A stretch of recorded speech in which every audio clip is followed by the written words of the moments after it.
Hola, soy Luza Coach y hoy te vengo a hablar del laberinto del miedo. Esas trampas que desde niño nos acomplejan.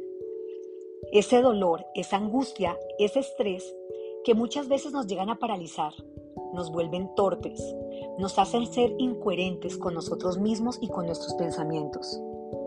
Ese deterioro de la autoestima, sentimiento de fracaso, angustia, pánico, esa sensación que tienes en el pecho de tanta impotencia o indefensión, pero ante todo, ese bloqueo de tu pensamiento lógico hace que tengamos creencias irracionales. Y quiero detenerme acá en el tema de las creencias irracionales, porque de allí salen todas las ideas catastróficas, la exageración y la obsesión con realidades que están totalmente distorsionadas. Hay varias trampas de la infelicidad. En el caso de la mujer que quiere, por ejemplo, divorciarse de un marido que la maltrata física y emocionalmente, en el caso de una persona que desea dejar un empleo que sabe que le está esclavizando, en el caso de una amistad que es tóxica. Recordemos que estos efectos tienen su origen en una base biológica y, a diferencia de lo que muchos insisten, no es tan sencillo autoconvencernos que debemos abandonar el miedo. Nuestros padres nos decían: no tenga miedo, sea valiente, no tenga miedo, especialmente a los hombres, no llore. ¡Qué tristeza! Esto dañaba la autonomía de muchos varones que actualmente lloran en silencio o que actualmente tienen una vida llena de fracasos. Si hay algo en nuestra mente que esté causando ansiedad o estrés, nuestro cerebro lo va a reconocer como tal y va a comenzar a dañar la rutina neuronal y hormonal.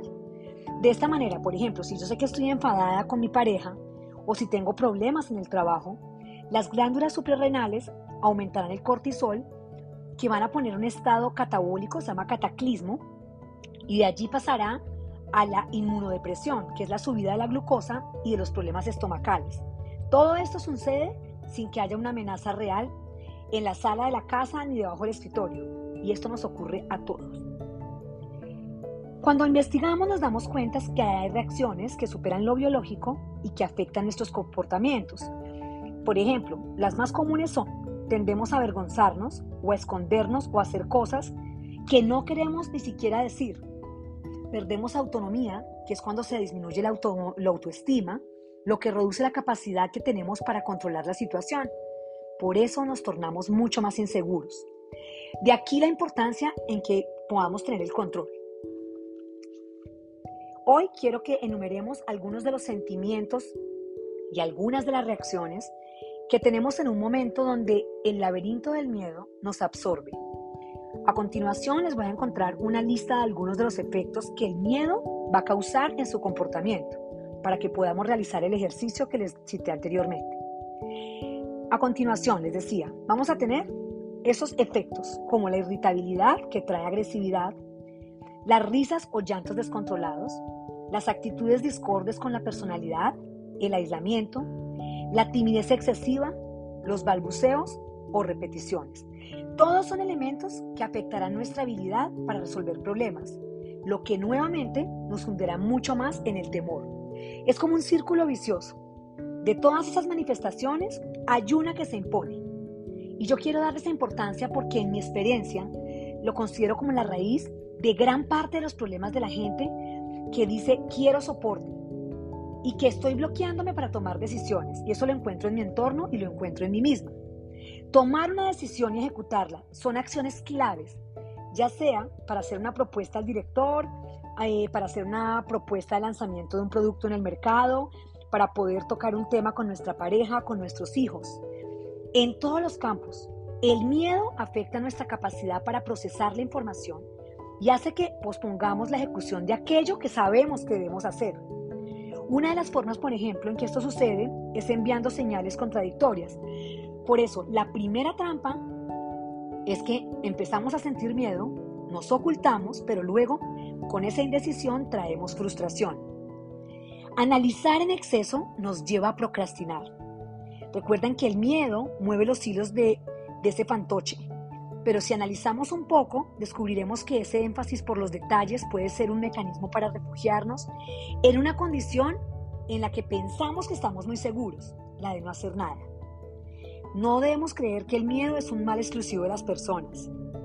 Todos sienten miedo, Las organizaciones cuyos jefes no tienen ni idea de liderazgo generan en su gente bloqueos y ansiedad por cometer errores y no ser expuestos. Hasta los animalitos tienen también miedo. Algo que debes saber es que algunos miedos son aprendidos o adquiridos de otros individuos.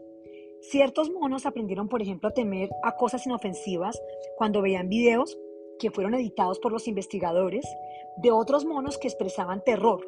Lo mismo pasa con nosotros. Podemos resultar contagiados de miedo por el simple efecto de lo que sienten otras personas a nuestro alrededor.